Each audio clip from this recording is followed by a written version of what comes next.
There's a war in the Middle East. Operation Epic Fury has already led to the deaths of more than 1,000 civilians and eliminated one of the most powerful leaders in modern history. Donald Trump and the Israelis say the conflict is about security, stability, and that they're providing the people of Iran with an opportunity for change. But the reasons why this war has started are all over the place. Iran cannot have a nuclear weapon. This is not a so-called regime change war. Take back your country. Eliminate the threat of Iran's short-range ballistic missiles. We did not start a war. We're trying to stop a war. So in this FourSight, let's talk about what the Trump administration claims is driving this conflict and why this actually looks more like a president ripping up the rulebook to cement his place in the history books. Trump seeks the stature or the historical legacy of a figure like Reagan. This is the biggest roll of the dice from a president who feels right now invincible, but has unleashed chaos across a region he barely understands, risking the lives and futures of millions of people across the Middle East. Not only is it Donald Trump's biggest gamble, it is by far also his dumbest gamble.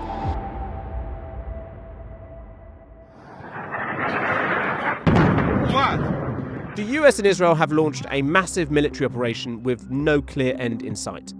Targets across Iran have been hit in thousands of strikes, with reports of more than 1,000 civilians killed. The US claims that dozens of Iranian military and political leaders have been eliminated, including most significantly Iran's Supreme Leader Ayatollah Ali Khamenei. There's been criticism and condemnation by experts from around the world over the legality of this war. And if you want to understand why Israel has taken this action, you should watch our FourSight from last year, where we looked at the history of Iranian-Israeli relations since the 1979 Islamic Revolution.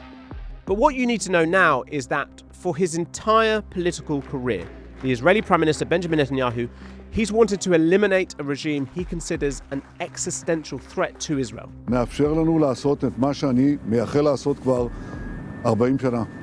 להכות את משטר הטרור שוק על ירך. And there are two key reasons why Israel acted right now. The first is that Iran is weak. They can no longer rely on the support of an alliance of proxy military forces opposed to Israel, their so-called axis of resistance. That network's been decimated in recent years. And secondly, crucially, Israel is being backed by the United States. It wouldn't happen without the leadership of President Trump. And Donald Trump agreed the time to act was right now. This was our last best chance to strike. Netanyahu and the Israelis were the biggest factors in terms of pushing Trump in this direction, but ultimately, this was Trump's decision. So Trump chose to ditch decades of US diplomacy with Iran in favor of direct military action. But why? Well, here's what Trump said when he announced Operation Epic Fury. Our objective is to defend the American people by eliminating imminent threats from the Iranian regime. The president's argument seems to boil down to three main points: Iran's missiles, its nuclear program, and the future of the Iranian people. So let's look at each of those and how they hold up. Trump has repeatedly warned that Tehran is developing missiles that could strike US troops overseas, targets in Europe, and even the US itself. But look at this report from 2025 created by the US Defense Intelligence Agency, making the case for a new missile defense system. It says that, as of May last year, Iran had no missiles capable of striking the United States, and that they were a decade away from producing 60 of them. On top of that, there are reports that Trump officials briefed congressional staff that there was no intelligence to suggest Tehran was preparing any preemptive strikes against US targets. And later, the Secretary of State Marco Rubio claimed that this war actually began because Israel said they were going to strike Iran first, and America was concerned about how Iran would respond. We knew that there was going to be an Israeli action. We knew that that would precipitate an attack against American forces. Rubio then tried to row back on that statement, but ultimately there is mixed messaging. And the argument about Iran's nuclear threat doesn't add up either. Less than a year ago, the US president claimed to have destroyed Iran's nuclear program with precision strikes. Completely and totally obliterated. Fast forward to February the 22nd this year, and Trump's chief negotiator, Steve Witkoff, claimed that Tehran was now only a week away from having industrial grade bomb-making material. And that's really dangerous. While the Iranian regime claims that its nuclear program is only for peaceful purposes, they haven't allowed UN inspectors to visit sites since those bombings last year. But here's what their top inspector said this week about the imminent threat of an Iranian nuclear weapon. many reasons for concern, but there wasn't to be a bomb tomorrow or the day after tomorrow. In fact, while the US and Iran were working behind the scenes to restart talks over a nuclear deal, with Iran reportedly willing to make major concessions, the US was building up massive military forces in the region. So was there really a potential deal on the table? Or were strikes the plan all along? There was a deal on the table that was far more attractive to the US side than the JCPOA that the Obama administration secured. Trump chose to declare war instead of declaring victory. But the Iranians, in my view, also could have done things differently. The Iranians, as always, misjudged, miscalculated, thought that they could play for time, didn't really think that the United States would go for an all-out war. Which brings us to the Trump administration's final argument for this war: regime change. When we are finished, take over your government. It will be yours to take. Trump might say he's helping to liberate the Iranian people, but it feels a lot like Venezuela again and the capture of Nicolas Maduro, that after taking out the leader, there doesn't appear to be a plan to provide backing to opposition forces or real support to establish a new political system. The Iranian system is set up to withstand. It's anticipated this day. Continuity is built into its structure. And you only have to look at Israel's failure to remove Hamas from Gaza after years of devastating fighting and tens of thousands of civilians killed to see how unlikely it is that a campaign of airstrikes can remove a regime. This is where the expectation of the Trump administration fell short. They really had hoped that the killing of the Supreme Leader would be the trigger for the implosion of the regime as a whole. So if what the administration is saying in public doesn't hold up, what might be the real reasons Donald Trump wants this war? The president has long pushed an isolationist agenda, opposing US involvement in foreign conflicts. I will stop the chaos in the Middle East. You're not going to have a war with me, and you're not going to have a third world war with me. That I can tell you. He even singled out Iran specifically way back in 2011 under President Barack Obama. Our president will start a war with Iran. But in fact, these latest strikes mean that since Donald Trump returned to power, he's attacked 7 nations, and in just 12 months, he's authorized more individual airstrikes than President Biden did in his entire time in office. But that's the thing with Donald Trump. What he says he'll do in public isn't necessarily how he acts.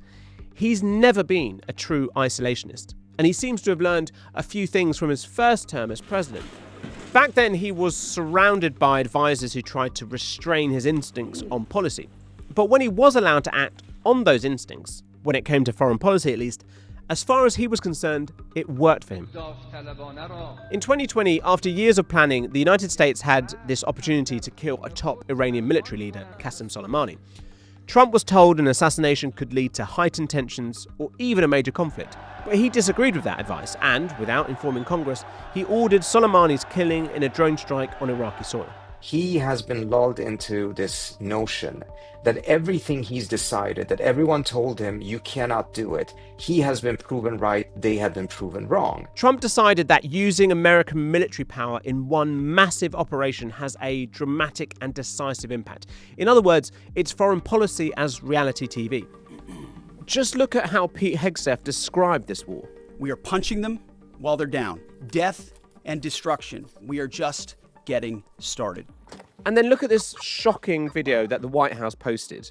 It shows real footage from this war, which is killing civilians, with the video game Call of Duty. It's also worth pointing out that during the last election campaign, Trump's team was deeply concerned about Iranian assassination attempts, not just on his Secretary of State, Mike Pompeo, but just after the election, the US government brought charges against a man connected to an alleged Iranian plot to actually kill Trump himself.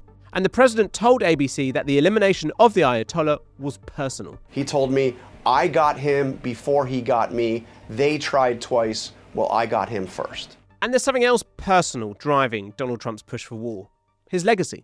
He is, to put it mildly, unpopular, with a 60% disapproval rating in some polls. And that's not great with midterm elections just a few months away, because it opens the door to the Democrats taking control of both the House and the Senate from the Republicans. And Americans, including Donald Trump's MAGA base, are angry about the administration's handling of the Epstein files. We were actually working on another episode about Epstein until Trump launched Operation Epic Fury. And we are going to be coming back to that story in the next FourSight. But the decision to start this war with Iran isn't playing well with his supporters either. This war is waged purely because Israel wanted it to be waged. No one should have to die for a foreign country. But maybe Trump just doesn't care about any of that. He knows that presidents are usually lame ducks in their second term, with the opposition taking control of Congress and holding up legislation. But Donald Trump has completely bypassed Congress in his second term to push his agenda on tariffs, immigration, and war itself. If anything, Donald Trump has turned Congress into the lame duck. Democrats taking control in November won't change his approach. Instead, Trump seems more focused on how he's remembered. He came in seeing what he could do differently, feeling that perhaps the domestic side for him was not going as swimmingly as he had hoped. Venezuela was fast, and Iran could be the sort of tiara or crown on his legacy. This is about legacy, this is about history. Major Trump supporter Senator Lindsey Graham called Operation Epic Fury a 21st century Berlin Wall moment. And he's comparing Trump and Netanyahu to Churchill and Roosevelt. Two great wartime leaders working together to bring down evil. Reporters say that Trump thinks he's on a roll. I have to tell you, George, as I spoke to the president, he sounded to me like a president who feels invincible. Everything Trump is trying to do is to make sure that it's the biggest, outdoing previous presidents. He wants to become the standard for Republican foreign policy, taking that mantle away from, that title away from Ronald Reagan. But taking bold, possibly illegal action to secure a legacy is one thing. The consequences are another. With the Supreme Leader gone, what happens in Iran and the Middle East is completely uncertain. Trump later admitted he had no idea who's actually running Iran anymore. Well, most of the people we had in mind are dead. Pretty soon we're not going to know anybody. And the administration can't even agree that this is about changing Iran's leadership anyway. This is not a so-called regime change war. But the regime sure did change. And the world is better off for it. Let's just discuss Pete Hegseth's claim there that the world is better off now. Because since these strikes began, we've seen chaos. The region is absolutely more dangerous. The region is in all-out war in ways that we haven't seen in decades. The future relations of countries within the region after this war are impossible to foresee.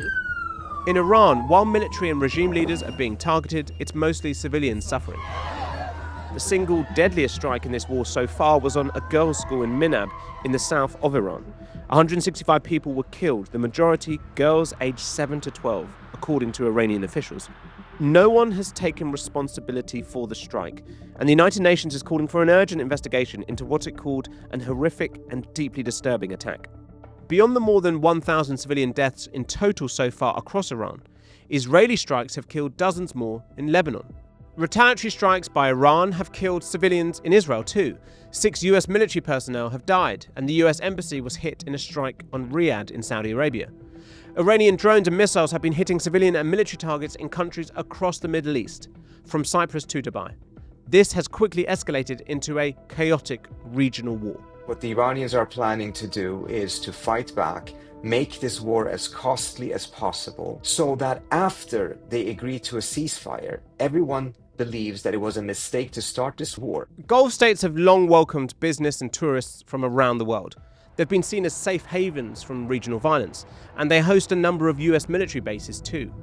Will those countries start to question their alliance with Washington? All of the GCC states are infuriated, seeing that they gave the United States the right to have bases on their territory in order to protect them, but instead, the presence of these bases have actually become the source of their insecurity. Trump may have felt confident rolling the dice when he gave the order to eliminate the Ayatollah, but this is the biggest risk of his presidency. It's very hard to understand the military planning and discussions and strategic reviews that would have gone on inside the Trump universe. That they could not have anticipated that Iran would react in this way is inconceivable, but both sides have actually been terribly guilty of misunderstanding and underestimating and miscalculating the other. It's not even clear what the aim for Iran actually is, let alone the wider region. Does the US want democracy and an entirely new regime? Or is it happy for a reformed Islamic Republic to stay in power with less hardline leaders? Either way, where does that leave Iranians that the president has told to take back control of their country? There were some scenes of celebrations over the death of the Ayatollah, sure. But this is a regime that's embedded itself in every part of Iranian life and clung on to power for nearly 50 years. Protests were brutally shut down in January, with tens of thousands of Iranians reportedly killed. And for now, the Islamic Revolutionary Guard Corps, the IRGC, is still a wealthy and well-armed force propping up the government. I guess the worst case would be we do this and then somebody takes over who's as bad as the previous person, right? That could happen. In every scenario, Iran and the Iranian people's chances of being able to have the freedom that they deserve, in my view, has been set back at least 2 decades. Which is why some experts think that Israel, rather than Donald Trump or the people of Iran, are most likely to get what they want from this war. Israel has a very specific need for Iran to be fragmented and weak. A strong, sovereign, intact Iran, democratically ruled or even stably ruled, no longer isolated economically, is really a nightmare scenario for Israel. The people without the weapons are the ones with most to lose, and the least likely to have a say in their futures. To talk more about the future for Iran and the Middle East, I'm joined now by Kim Ghattas, who is a journalist and an author, and she joins me from Beirut. Kim, you are someone who's studied this region for a long time. What surprised or shocked you the most by what we've seen so far? What I did not expect was that they would actually be successful in killing the Supreme Leader of Iran, Ali Khamenei, because who would have thought that he would just show up to his regularly scheduled Saturday morning meeting at his office? And because I did not expect that, I did not expect Iran conducting strikes and sending drones against civilian targets in the Gulf. For me, that was really the Armageddon scenario for Tehran. And I always thought, they're not suicidal. They will fight to the death, but they're not suicidal. But it turns out that this has become a moment, because of the killing of Ali Khamenei, that this is a fight to the death for them and a fight for survival. They actually do understand geopolitics. We may not agree with them. They have their worldview, their prism, the way they see things, their calculations, their rationale. But they are, I would say, actually masters of geopolitics, even though they've had many, many setbacks. That's interesting because a lot of people say that actually the way that Iran is now lashing out, that shows that they're all over the place. But you think there's a clear strategy. What they're trying to do by targeting Gulf countries, including civilian targets like hotels and so on, but also the airport of Dubai, for example, to try to turn this into a wider conflict and push Gulf countries to press the Americans and the Israelis to wrap up the conflict, because countries like Saudi Arabia and the UAE cannot sustain this kind of war situation for a very long time. And that's a real dilemma for Gulf countries. So they don't want this to drag.